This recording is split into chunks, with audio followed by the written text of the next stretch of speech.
Солтүстік Қазақстан облысында азық-түлік бағасы тұрақты. Әсіресе әлеуметтік маңызы бар тауарлардың құны арнайы құрылған штаб мүшелері үзбей бақылауда ұстайды. Ирина Некрашевич дүкенге күнара келеді. Керек жарағын базар жағаламай, әрі супермаркеттен алады. Қажет дүниені бір жерден алу уақытын үнемдеу үшін тиімді дейді ол. Дүкенге тауар қымбаттаған шығар деген оймен келемін, бірақ бәрі де осыдан 3-4 апта бұрынғы қалыпта тұр. Соған қарағанда ары қарайда баға өспейді деп ойлаймын.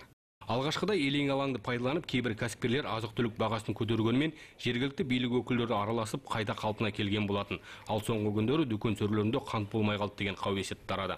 Солтүстік әлеуметтік кәсіпкерлік корпорациясы 500 тоннаға дейін қант сатып алып, тұрақтандыру қорына берілген болатын. Сондықтан өңірде қант қымбаттаған жоқ. Басқа да әлеуметтік тауарларды назарда ұстаймыз.